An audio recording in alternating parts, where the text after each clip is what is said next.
सर्वेभ्यो नमो नमः। सारंग गुरु डिजिटल कक्षा में आप सभी छात्रों का आज पुनः स्वागताभिनंदन करते हैं।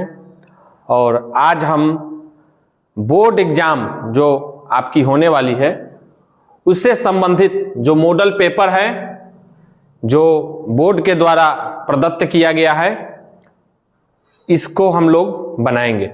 इससे पूर्व वीडियो में प्रकाश सर 50 क्वेश्चन पर चर्चा कर चुके हैं। इसके बाद हम लोग 50 क्वेश्चन पर और चर्चा करेंगे। आइए देखते हैं।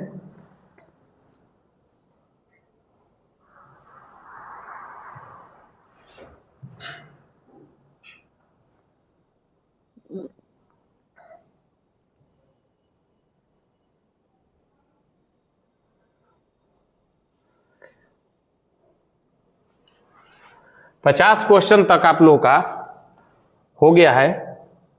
अब 50 क्वेश्चन के बाद हम लोग देखेंगे कि आप आने वाला जो आपका परीक्षा है उस परीक्षा में किस प्रकार के क्वेश्चन बनने की संभावना है। ठीक है। और हमको जहां तक उम्मीद है कि आप अगर इसको तैयार कर लिए और इससे पहले जो त्रैमासिक षण्मासिक आपका जो परीक्षा हुआ है उस परीक्षा में जो जो क्वेश्चन पेपर है उसको आप तैयार कर लीजिए। आपके लिए बहुत सुलभ हो जाएगा बोर्ड का एग्जाम। ठीक है। तो आइए देखते हैं।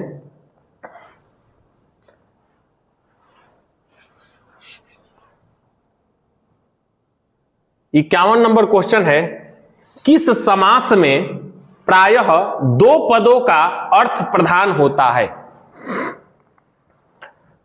आप लोग जो ग्रामर यानी कि व्याकरण पढ़ रहे हैं उसमें बताया गया है कि द्वंद्व समास, तत्पुरुष समास, बहुब्रीहि समास, सभी समास को आपको पढ़ा दिया गया है। आप वीडियो में देख सकते हैं और उसी पर आधारित ये आपका क्वेश्चन बोर्ड दे रहा है। ठीक है। अब देखिए इसमें है दो पद पूर्व पद प्रधान जो होता है वो अव्ययी भाव समास होता है। ठीक है। और उभय पद प्रधान, उभय माने दोनों, जैसे माता च माता पिता है ना, माता और पिता यह आ गया। पानी पादौ, पानी माने हाथ और पादौ माने पैर। तो आप बताइए पानी माने हाथ और पादौ माने पैर, इसमें कौन पद प्रधान है यह निश्चय करना हमारे लिए बहुत कठिन हो जाता है। क्यों? क्योंकि हाथ की जितना शरीर में उपादेयता है उतना ही उपादेयता आपका जो पाद अर्थात पैर है उसकी भी है। तो दोनों प्रधान पद दोनों जो पद है पानी पादौ, वह दोनों पद कैसे हैं कि उभय माने दोनों पद जो है वो कौन है, प्रधान है। दोनों पद प्रधान है। ये क्वेश्चन क्या पूछ रहा है, किस समास में प्रायः दोनों पद का अर्थ प्रधान होता है। तो इसमें कौन हो जाएगा, द्वंद्व समास। कौन समास हो जाएगा, द्वंद्व समास। आप इसका स्क्रीनशॉट लेते चलिए। नय्य समास का उदाहरण निम्न में से कौन सा है। नय्य समास, नकारात्मक जब पद आते हैं उसमें हम लोग नय्य समास का प्रयोग करते हैं। अब देखिए सुपुत्र, सु माने सुंदर, पुत्र सुंदर पुत्र, तो इसमें नकारात्मक कोई चीज है तो नहीं। बहुपुत्र माने बहुत सारे पुत्र, इसमें भी नहीं है। कुपुत्र, कुपुत्र पुत्र तो है लेकिन कुपुत्र है, तो इसमें भी कौन समास हो जाएगा, कर्मधारय। अपुत्र, देखिए सामान्य रूप से अपुत्र जो है इसमें नय्य समास देते हैं लोग, लेकिन वरदराजाचार्य जो लघु सिद्धांत कौमुदी नामक ग्रंथ के लेखक हैं उसमें कर्मधारय समास जब हम अध्ययन करते हैं पढ़ते हैं उसमें अपुत्र कर्मधारय,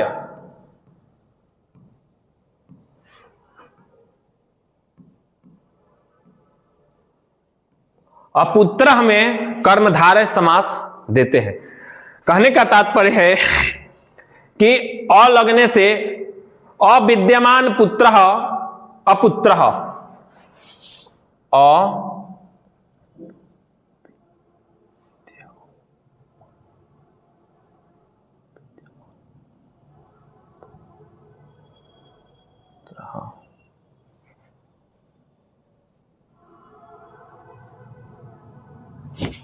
अविद्यमान पुत्र अपुत्र।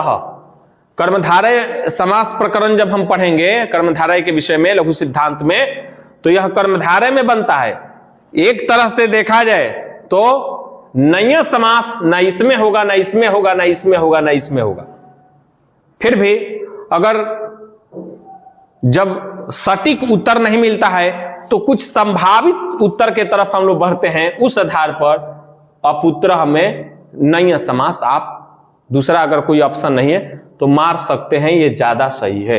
क्योंकि नय समास इसमें लघु सिद्धांत जो हम लोगों ने अध्ययन किया है वरदराजाचार्य जी का, उसमें अपुत्र हमें नय समास नहीं दिया है, कर्मधारय समास दिया है।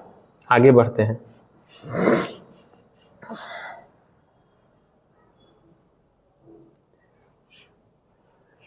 यशोधनम में कौन सा समास हुआ है? यशोधनम में यश भी है और धन भी है, तो धन तो है लेकिन यश से युक्त है, तो कौन समास हो जाएगा? कर्मधारय समास। कृष्णस्य समीपम, कौन समस्त पद निम्न में से कौन सा होगा? कृष्णस्य समीपम, कृष्ण के समीप अर्थात कृष्ण के पास, तो उपकृष्णम, उप मने समीप में, उप समीपे, तो उपकृष्णम यहां इसका उत्तर हो जाएगा। कर्ता कारक में कौन सी विभक्ति प्रयुक्त होती है? कर्ता कारक में कौन सी विभक्ति प्रयुक्त होती है? प्रथमा। कर्ता में प्रथमा विभक्ति लगता है, ठीक है। कर्ता हमेशा क्या होता है? स्वतंत्र होता है, और कर्ता में कौन विभक्ति लग जाती है? प्रथमा विभक्ति लगती है। तो इसको देख लीजिएगा, चतुर्थी नहीं लगती है।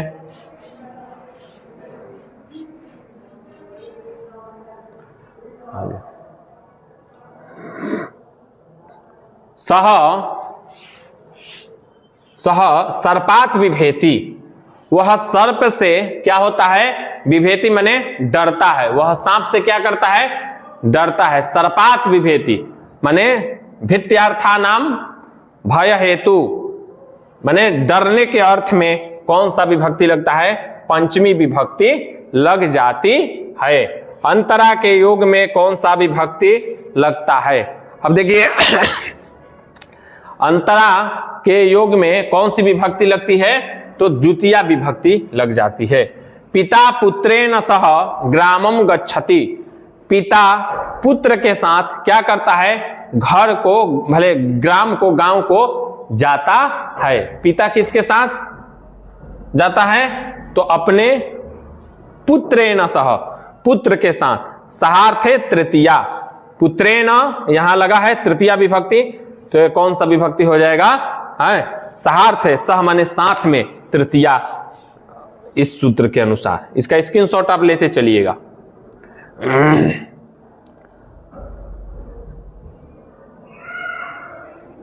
अब देखिए आपके पास प्रश्न है, स्वामी दयानंद ने वेद भाष्य की रचना किस भाषा में की? स्वामी दयानंद जो है ये वेद के अर्वाचीन माने आधुनिक भाष्यकार हुए। वेद पर अनेक लोगों ने भाष्य लिखा है, लेकिन दयानंद जी जो लिखे हैं वह संस्कृत और हिंदी में लिखे हैं। डीएवी विद्यालय की स्थापना कब हुई? तो 1883 ईस्वी में।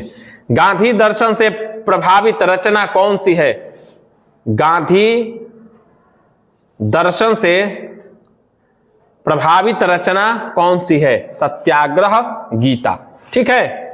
इसका स्क्रीनशॉट आप लेते चलिए।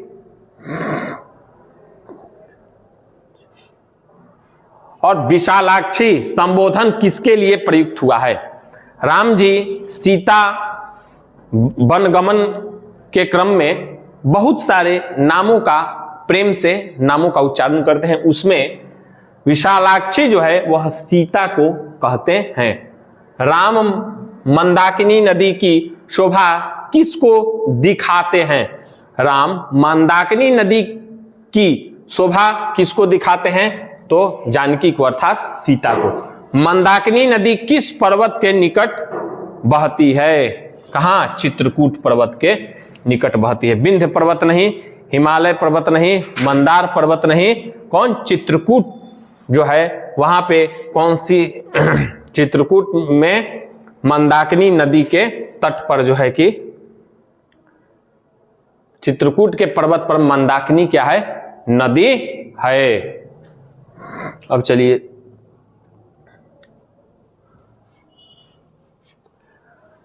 कुंभम करोति कुंभकारः। कुंभकार क्या करता है? कुंभ को करता है, कुंभ बनाता है। रिक्त स्थान को उचित अव्यय से भरे। तो इसमें हो जाएगा ये कह रहा है कुंभम करोति कुंभकारः। कुंभम करोति कह कुंभकारः में स्वः अपि सह इति, इसमें से कौन सा हो जाएगा? तो अपि हो जाएगा। कुंभम करोति अपि कुंभकारः। कारिका का प्राकृतिक प्रत्यय निम्न में कौन सा है? कारिका का प्रकृति और प्रत्यय देखिए प्रकृति क्या है और प्रत्यय क्या है, आपको हम लोग क्या किए हैं? बता चुके हैं। ठीक है, बता चुके हैं। तो प्रकृति क्या है? जैसे राम शब्द है, ठीक है, राम शब्द में राम से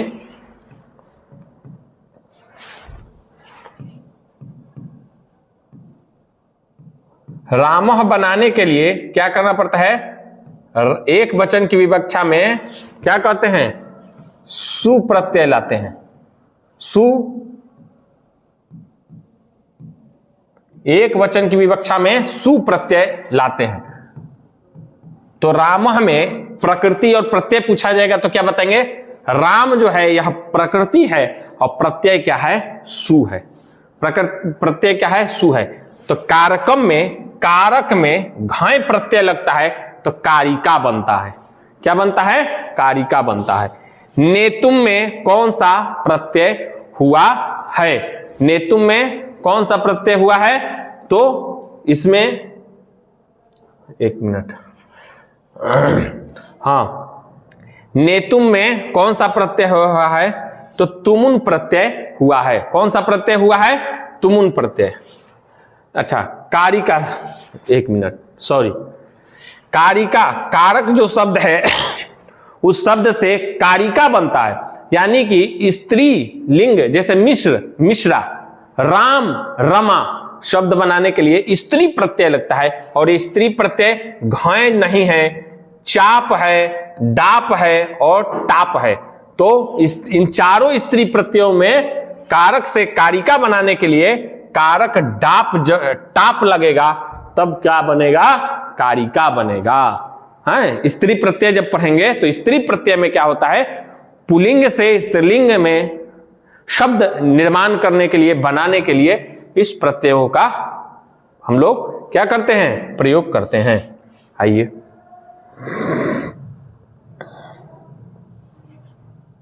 अब देखिए, वासुदेव पद में कौन सा तद्धित प्रत्यय है? ठीक है, तो अण। ठीक है, राज्ञी में कौन सा स्त्री प्रत्यय है? कौन? राज्ञी में इस राजन शब्द है। कौन शब्द है? राजन। और राजन से क्या बनता है? राजन से क्या बनता है? गीश प्रत्यय जब होगा तो राज्ञी बनेगा। ठीक है, स्त्री प्रत्यय में। त्व प्रत्यय से बना पद निम्न में से कौन सा है? त्व प्रत्यय से बना हुआ पद, बना पद निम्न में से कौन सा है? मानवता, मानवीयम, पुरुषत्वम, पौरुषेयम। कौन सा होगा? पुरुषत्वम। त्व से पुरुषत्वम ये हो जाएगा।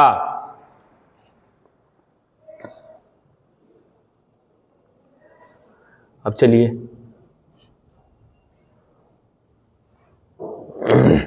निपुण का स्त्रीलिंग रूप निम्न में से कौन सा है? निपुणी, निपुणी, ठीक है, और निपुणा, निपुणति। क्या है? निपुणति। तो क्या हो जाएगा? निपुणा। निपुण से निपुण, माने किसी का कार्य में जो निपुण होता है, क्या होता है? निपुण होता है। तो क्या होता है? निपुणा स्त्रीलिंग में। यह देखिए स्त्री प्रत्यय से आपका क्वेश्चन इसमें अधिक आ रहा है, इसलिए जो वीडियो हम लोग बनाए हैं, पढ़ा रहे हैं आपको ऑनलाइन के माध्यम से, उसमें स्त्री प्रत्यय पर आप लोग थोड़ा सा ज्यादा जोर दीजिए, ठीक है। भूति पद का प्रकृति प्रत्यय निम्न में से कौन है? प्रकृति क्या है, प्रत्यय क्या है, ये हम आप लोगों को बता चुके हैं। तब भू और ती, भूति, ठीक है। व्याघ्र पथिक कथा में किसका दुष्परिणाम वर्णित है? व्याघ्र और पथिक का जो कथा है, ठीक है, उस कथा में क्या है?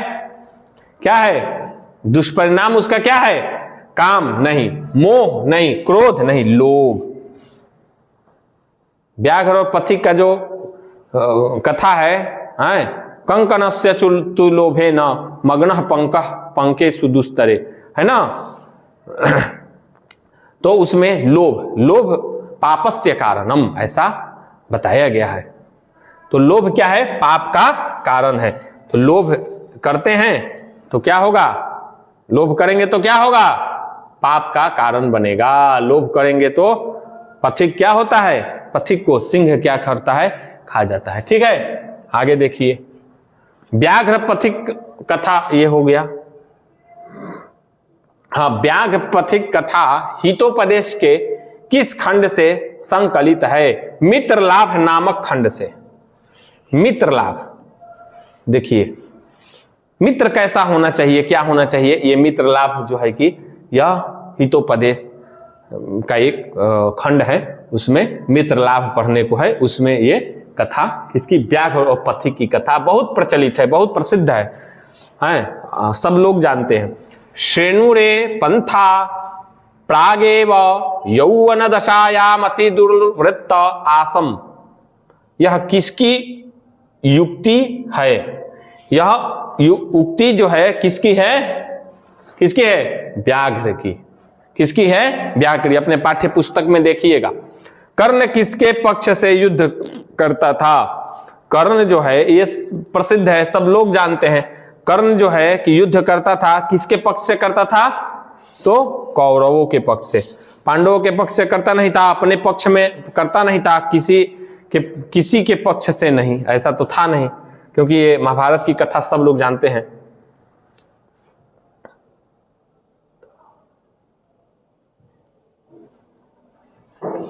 महत्तराम भिक्षाम याचे, यह किसकी उक्ति है? महत्तराम भिक्षाम याचे, कर्ण की, शल्य की, शक्र की, इसमें से कोई नहीं है। यह भिक्षा कौन मांगता है? कवच और कुंडल कौन मांग लेता है कर्ण से? तो शक्र। शक्र माने इंद्र। शक्र माने इंद्र। शक्र किसका नाम है? इंद्र का। एक जगह पद आया है, शक्रादय सुरगना निहते वीर्ये, दुर्गा सप्तशती में आया है, वहां भी आया है। वेदों में भी शक्र शब्द बहुत सारे जगह आए हैं जो इंद्र के लिए प्रयुक्त है। और इंद्र जो ऋग्वेद का इंद्र सूक्त है, उसमें भी शक्र आया है, और बहुत सारे जगह आए हैं। तो शक्र किसका पर्यायवाची है? आपको पर्यायवाची भी पूछ सकता है कि शक्र किसका पर्यायवाची है, तो शक्र किसका पर्यायवाची लिखेंगे? इंद्र का, ठीक है। तो इंद्र क्या करते हैं कि कवच कुंडल मांग लेते हैं, भिक्षाम याचे, भिक्षा के रूप में। कर्ण से दानवीरता पाठ के रचनाकार कौन है? नहीं, सूर्य इसको मांगते हैं। कर्ण से महत्तराम भिक्षाम याचे, महत्तराम भिक्षाम याचे, यह कर्ण से कौन कहता है? इंद्र कहते हैं, ठीक है। दूसरा, कर्णस्य दानवीरता पाठ के रचनाकार कौन है? कर्णस्य दानवीरता यह पाठ के रचनाकार कौन है? कौन है? भास। भास कौन है? संस्कृत साहित्य के बहुत बड़े भवभूति कालिदास, ये सब जो संस्कृत साहित्य के जो बहुत बड़े कवि हुए हैं उसमें भास की बहुत सारे नाटक और नाटिकाएं हैं। निरीक्षणम पद का संधि विच्छेद निम्न में से कौन सा है? निरीक्षणम का संधि विच्छेद कौन सा है? तो ईक्षणम। क्या हो जाएगा? निरीक्षणम। इसका संधि ये हो जाएगा। स्क्रीनशॉट लेते चलिए। महर्षि पद में कौन सी संधि हुई है? तो महर्षि पद में कौन सी संधि हुई है? तो गुण संधि। ठीक है। ज्ञा धातु के लट लकार का रूप निम्न में से कौन हो गया? ठीक है। ज्ञा शब्द का है तो जानाती यह हो जाएगा। क्या हो जाएगा? जानाती। और देही किस लकार का रूप है? देखिए, लट का नहीं, लिट का नहीं, ये इसका नहीं है, लंग का नहीं, किसका हो गया? लोट का। देहि में ददामिते निमे धेहि निते दधे निहारं चहरासि में, एक मंत्र है। तो देही शब्द जो है वह वेद का पद है, यह वैदिक पद है। कौन सा पद है? वैदिक पद। वैदिक माने एक संस्कृत लोक होता है और एक जो यह संस्कृत हम लोग भाषा पढ़ते हैं यह लोक व्यवहार की भाषा है, और वेदों की जो भाषा है वह अलग है। तो वेदों की भाषा में क्या कहा जाता है? देहि में ददामि तेनि में धेहि निते दधे निहारं चहरासि में, ऐसा आया है। तो देही पद जो है ये लोट लकार, और जो 10 लकार हमारे होते हैं उसमें लोट लकार का जो प्रयोग होता है वह कहां होता है? वेदों में होता है। ठीक है। विशेषतया आधुनिक लौकिक संस्कृत में लोट लकार का प्रयोग नहीं होता है।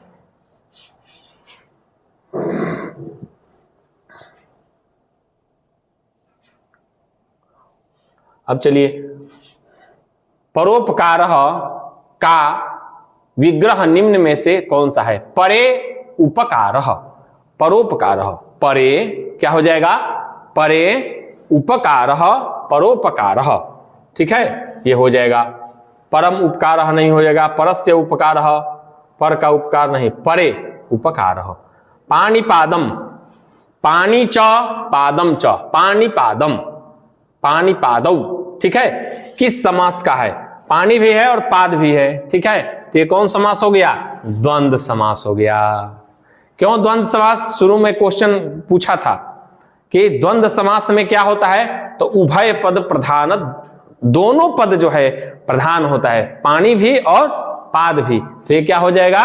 द्वंद्व समास। इसका आंसर द्विगु समास। भले द्वंद्व नहीं, द्वंद्व नहीं, द्विगु समास। पानी च पादौ च, कौन समास हो गया? द्विगु समास। ठीक है। पानी च पादौ च, कौन समास हो जाएगा? द्विगु समास हो जाएगा। ठीक है। अब चलिए, विद्यालय का विग्रह निम्न में से कौन सा है? विद्यालय का विग्रह संधि होता है और एक क्या होता है? विग्रह होता है।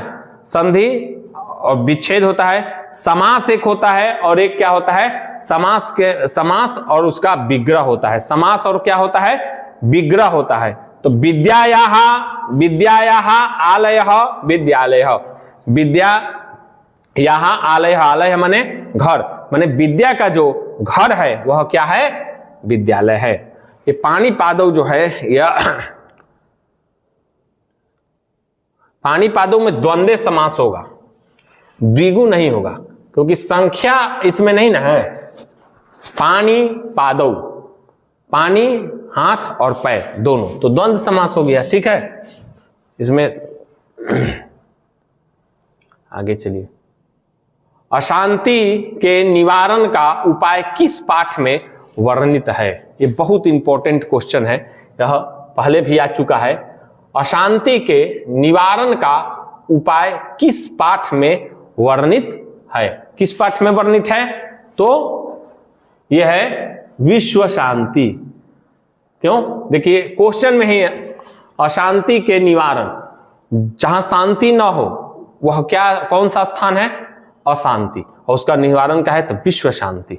जो आपका पाठ्य है उसी में इसका निवारण के बारे में क्या है? उपाय बताया गया है। वैर को बढ़ाने वाला निम्न में से कौन सा है? वैर जो है, जो वैर का मतलब हो गया एक प्रकार से द्वेष। द्वेष को कौन बढ़ाता है? तो स्वार्थ। द्वेष को कौन बढ़ाता है? तो स्वार्थ। अगर हम और आप मित्र हैं और हम हर तरह से आपके लिए समर्पित भाव रखते हैं, समर्पण है हमारा, और आप जो है हमसे क्या करते हैं? चीटिंग करते हैं और स्वार्थ की भावना रखते हैं कि कितना काम इनसे खाली निकालना है इनसे, और कोई वो नहीं है, तो क्या स्थिति बनती है? तो बैर हो जाता है एक दूसरे में, बैर। ठीक है, तो स्वार्थ की भावना। शास्त्र किसके लिए कर्तव्य और कर्तव्य का विधान करता है? शास्त्र किसके लिए कर्तव्य और अकर्तव्य का विधान करता है? शास्त्र किसके लिए कर्तव्य का, मैंने कौन सा कर्तव्य करना चाहिए, काम करना चाहिए, अकर्तव्य माने यह काम नहीं करना चाहिए। यह जो है कि मानवों के लिए, दानवों के लिए, छात्रों के लिए और पशुओं के लिए। ये स्वाभाविक है, आप खुद इसका आंसर जाने। मानवों के लिए देखिए कर्तव्य अकर्तव्य, इसको थोड़ा सा हम लोग देख लेंगे।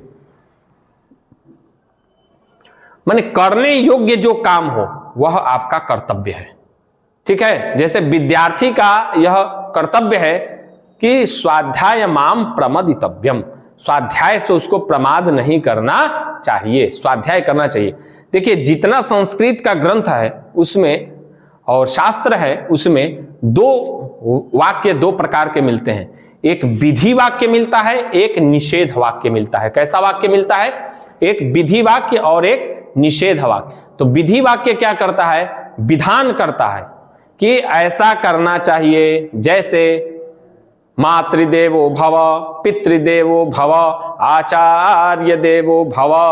माने माता को देवता तुल्य, पिता को देवता तुल्य आपको मानना है। यह वाक्य जो है उपनिषद का वाक्य है। यह किस प्रकार का वाक्य है? तो यह जो वाक्य है यह विधि वाक्य है। विधि मैंने एकदम कहता है कि ऐसा आपको करना है। धर्मम चर माने धर्म का आचरण करना है। मनुष्य के अंदर मनुष्यत्व जाति जो है उसका क्या करना है? उसके अनुसार आपको चलना है। अब कुछ लोग कहेंगे कि भाई कर्म महान है।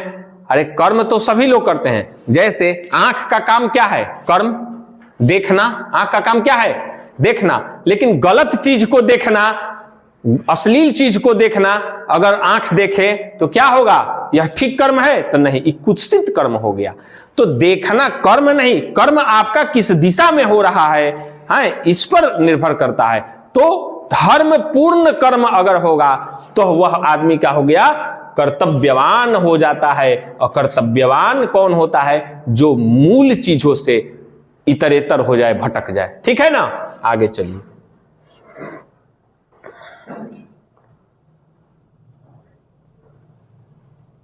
अब देखिए अशांति सागर के किनारे, अशांति सागर के किनारे कौन दिखते हैं? अब देखिए ये आपके पाठ्य पुस्तक में ये है, कौन है? संसार।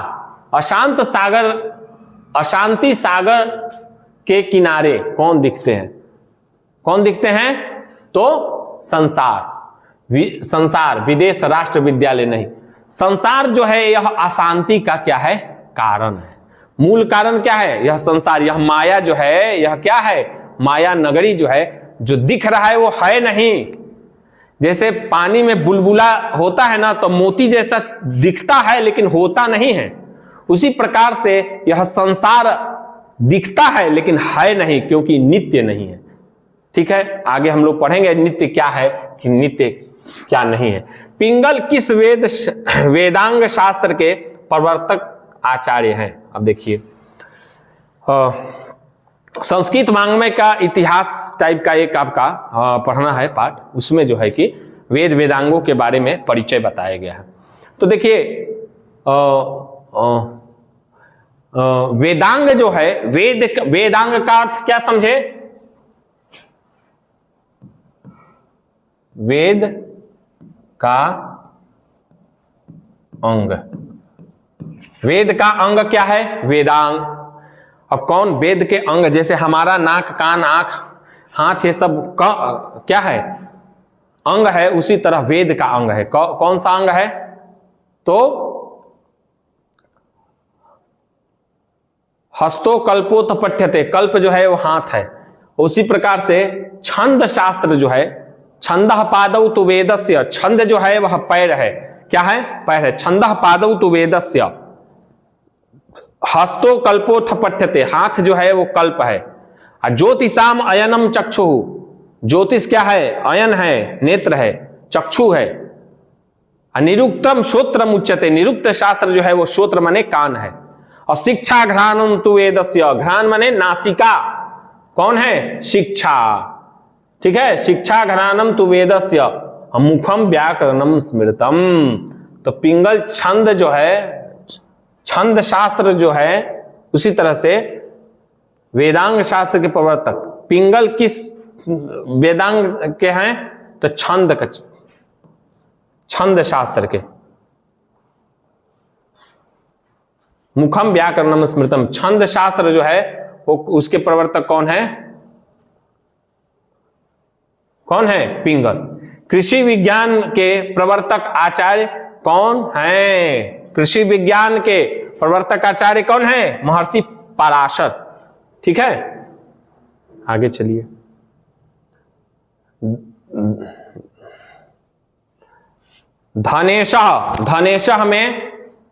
धनेशः में कौन सा संधि हुआ है? धनस्य ईशः धनेशः।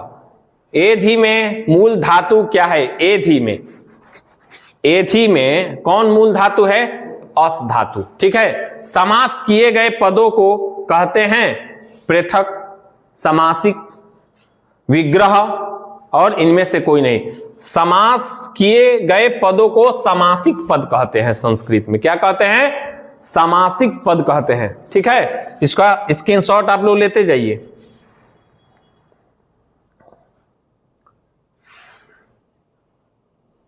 अब देखिए, क्रिया विशेषण में कौन सी विभक्ति लगती है? तृतीया विभक्ति। ठीक है, स्वस्ति के योग में कौन सी विभक्ति लगती है? स्वस्ति के उसमें कौन सी विभक्ति लगती है? षष्ठी। आधारो अधिकरणम सूत्र का उदाहरण है। आधारो अधिकरणम जो सूत्र है उसका उदाहरण क्या है? इसका उदाहरण है पात्रे वर्तते जलम। अब देखिए, पात्रे माने पात्र में, वर्तते माने है, क्या है? जलम। तो पात्र में जो जल है, इस जल का आधार क्या है? आधार क्या है? पात्र है। तो पात्र में क्या हो जाएगा? पात्रे। यहां आपको आधारो अधिकरणम सप्तमी विभक्ति लग गया। आगे चलिए। निम्न में से कौन सा उपसर्ग नहीं है? देखिए, निम्न में से कौन सा उपसर्ग नहीं है? निस, निर, दुस, दुर। निस, निर, दुस, दुर, इसमें कौन सा उपसर्ग नहीं है? देखिए, है तो निस, निर, निर भी है, दूर भी है, दुस भी है और निस भी है। ये सब उपसर्ग में आता है। प्र, प्रा, पसमानु, अव, निस, निर, दुस, दुर, अवि, यांग, ये जो आपका उपसर्ग है वो सब आता है। लेकिन इसमें क्या त्रुटि है? इसमें हलंत नहीं है। संस्कृत में एक बिंदी और एक हलंत छूट गया तो अर्थ क्या हो जाएगा? विपरीतार्थ हो जाएगा। दूसरे अर्थ में यहां खाली अगर ये लग जाएगा तो चारों ऑप्शन सही है। अगर ये यहां नहीं लगा है, इसका मतलब कि ये है। आपका आंसर क्या हो जाएगा? उत्तर क्या हो जाएगा? निर। साध न्यत से कौन सा पद? हाँ, निवर्त्य में प्रयुक्त प्रत्यय है। निवर्त्य जो है इसमें प्रयुक्त जो है कि प्रत्यय है। कौन सा प्रत्यय है? लप प्रत्यय। साध धन न्यत से कौन सा पद बनेगा? साध धन न्यत से साध्य पद बनेगा। और आपके यह 100 क्वेश्चन जो है कि पूर्ण हुए, और इसका अध्ययन करिए और यह क्वेश्चन कहां कहां से बन रहा है इसको देखिए, समझिए और उस अनुसार तैयारी करिए। पुनः हम लोग दूसरे कक्षा में जब मिलेंगे फिर नए प्रश्नोत्तरी के साथ आएंगे। जयतु संस्कृतम जयतु भारतम।